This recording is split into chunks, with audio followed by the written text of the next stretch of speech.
Les gars, j'allais cuisiner, je me suis dit, juste avant, je vous apprendre à faire le front lever. Mon petit démo, face une barbasse, c'est le fait d'être parallèle au sol, comme ceci.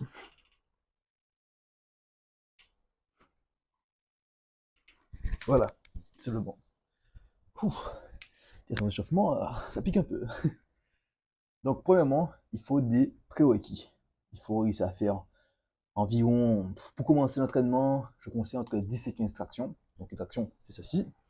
Donc, alors, on est ici, vous me voyez, Il faut partir au bras tendu, ok. Monter, mon truc dépasse, descendre, bras tendu. Voilà, c'est une belle traction. Ensuite, j'ai réussi à faire environ entre 15 et 20 dips. Donc une dips bonne, c'est... Alors, j'ai réussi, les gars. Vous voyez, vous voyez. Bras tendu, on descend à 90 degrés et on remonte. Donc ça, c'est une bonne dips. Donc il faut réussir à faire entre 15 et 20 dips. Et le dernier prérequis pour moi, c'est réussir à avoir une bonne base plutôt abdominale. Donc réussir à faire entre soit 2 minutes 30 de gainage, soit des relevés de jambes comme ceci. Tout simplement, hein. Vous faites réussir à faire une dizaine. Et avec tous ces exercices, pour moi, vous avez une bonne base pour pouvoir commencer l'entraînement du front lever. Donc maintenant, je vais vous expliquer la technique. Donc la technique du front lever, elle est plutôt simple. On est suspendu, on essaie de mettre le corps droit. Mais il y a des petites spécificités à savoir. D'abord les bras. Il ne faut pas que les bras soient comme ça, ni comme ça, ni. En fait, il ne faut pas qu'ils soient pliés. Il faut qu'elles soient verrouillées. Okay, il ne faut pas qu'elles soient verrouillées comme ça, comme ceci, comme ceci. Il faut qu'elles soient dans l'angle du corps, basique, mais tendues. Ok. Deuxième point, il faut que les jambes soient tendues. Il faut vraiment que les jambes tendues. Vous voyez là. Voilà. Bras tendus, jambes tendues. Le bassin, il doit être rétroversé. C'est-à-dire que le bassin doit être engagé vers l'avant. Donc les fesses sont contractées. Donc, bras tendus. Le dos aussi, il doit être pas rétracté, pas protracté, mais juste neutre. Et c'est tout. Donc, bras tendu, dos neutre, bassin rétroversé, fesses contactées, jambes contactées. Et voilà, vous avez un beau front lever. Ça, c'est les points clés à comprendre de la technique parce qu'on peut facilement avoir les bras un peu pliés et du coup pas engager les bons muscles. Ça fait aussi un mouvement moins beau. Et aussi, on peut avoir les jambes un peu pliées et pareil, ça rend tout de suite moins beau. Donc, les gars, enregistrer ces 4 points. 4 points, hein. Bras, dos, bassin et jambes. Maintenant, que vous avez la base musculaire, la technique, il faut essayer maintenant en faisant les étapes. Ok, il y a des étapes pour réaliser le front lever. On ne va pas tout simplement, dès qu'on a 15 actions, on va essayer un front direct. Non, ça peut tenir. Ça dépend des gens. Mais la plupart des gens, ils ne vont pas comprendre la technique, pas comprendre comment forcer, et juste essayer et tomber. Maintenant, c'est quoi les étapes? On voit la barre, la petite barre. La petite barre. Première étape, c'est le tuck front lever. Ok, donc le tuck front lever, qu'est-ce que c'est? C'est juste un front lever en boule. Vous mettez en bras tendu et comme ceci. C'est le tuck. Deuxième étape, on a l'advance tuck. L'advance tuck, c'est quand on est, les jambes sont, les cuisses sont à 90 degrés du corps, enfin du tronc. Donc, démonstration. Advance tuck, c'est ceci. Boum. Ok, à 90 degrés. Vous voyez, à chaque fois que je fais une étape, je garde en tête toujours la technique. Bien sûr, quand on est en tuck ou en advance tuck, on ne peut pas avoir le bassin rétroversé, ni les jambes tendues. Mais par contre, on peut quand même avoir les bras tendus et aussi le dos neutre. Ok. Maintenant, il y a une autre étape, la prochaine étape, c'est la one leg. Donc, la one leg, c'est celle-ci. Donc, c'est juste une jambe tendue, c'est le bon. Donc, vous cognez là, c'est bon. Tac. Vous avez bien vu, contactez la jambe, remontez le bassin, gardez le dos neutre, bras tendu. Et il y a des petites spécificités pour la one leg. Il y a deux types de one leg. Il y a la one leg avec la jambe qui est pliée en tuck et la one leg avec la jambe qui est pliée en advance tuck. Donc je vous montre ça rapidement. Je vais tendre la jambe gauche, comme ça vous allez voir bien mon genou plié. Donc d'abord en tuck.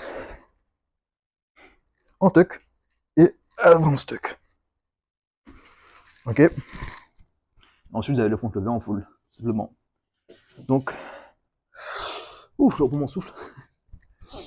Pour pouvoir passer d'une étape à une autre, il faut environ réussir à tenir la figure 15 secondes. Ok. Grosso modo, en général, la tuck est plus facile, donc on peut facilement arriver à 20 secondes avant d'essayer l'avance tuck.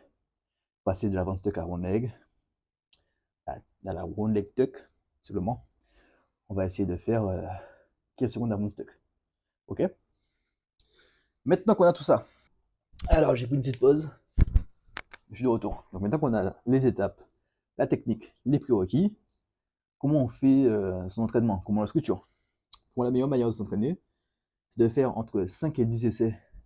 Faites d'abord 5 tentatives où vous prenez votre plus haute étape. C'est-à-dire, par exemple, vous atteignez là le front lever one leg pour 10 secondes, vous voulez faire une tentative de full, vous faites genre 5 tentatives de full. Entre chaque tentative, vous prenez un petit repos de 1 minute 30 pour bien laisser le nerveux se reposer. Vous faites 5 tentatives. Ensuite, vous faites 5 à 10 séries de hold, simplement où vous tenez la figure la plus dure pour vous, enfin l'étape la plus dure pour vous. Donc vous tenez 5 séries de round leg front lever, par exemple. Et quand vous sentez que vous tenez moins de 5 secondes, moins de 3 secondes, vous essayez de passer en avance tuck. Comme ça, vous travaillez vraiment, vous faites vraiment du temps sous tension pour avoir suffisamment d'adaptation pour que le corps se dise ok, on crée une contrainte, mais pas faut que le corps se renforce pour que justement il soit meilleur pour tenir plus longtemps dans la figure qu'on lui impose. Ok. Ensuite, pour avoir fait ça, moi je pense que le mieux à faire c'est de faire du renforcement.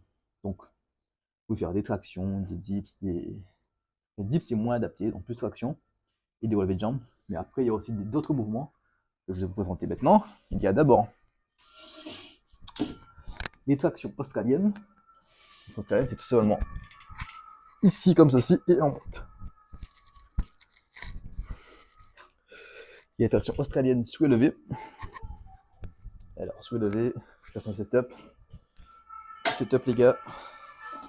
Alors, mon setup, il est prêt. Et du coup, on se met les jambes soulevées. Ok. On passe les jambes aussi. Et on tire. Oh, voilà, je vais tomber. Je fais un mauvais setup. Je vais essayer encore. Voilà. Voilà. Bon, c'était grosso modo ça. Je vais aller tomber parce que la barre était pas très stable. Vous avez vu un peu ce que c'était.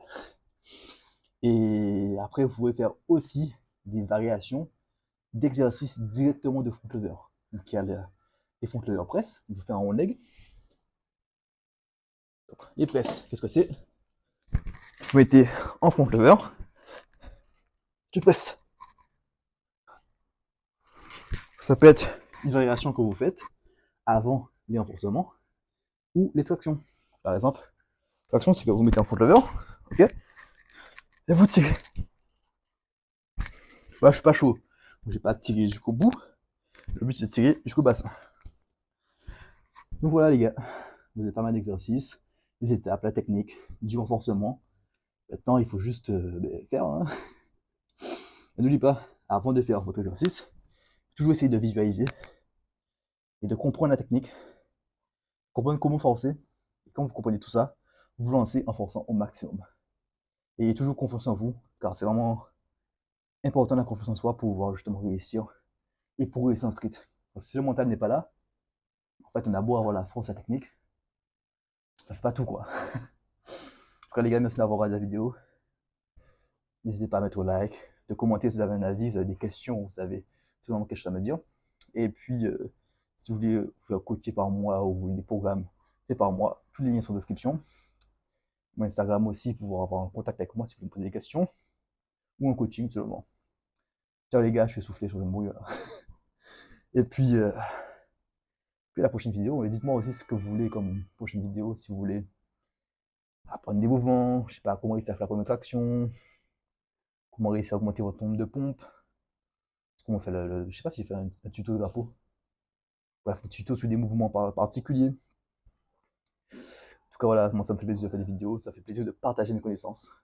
Dès que je fais des tutos sur les mouvements dynamiques, comme le 360, chicken flip, peut-être alley hoop, bref. Mon chat qui s'impatiente. Ciao les gars.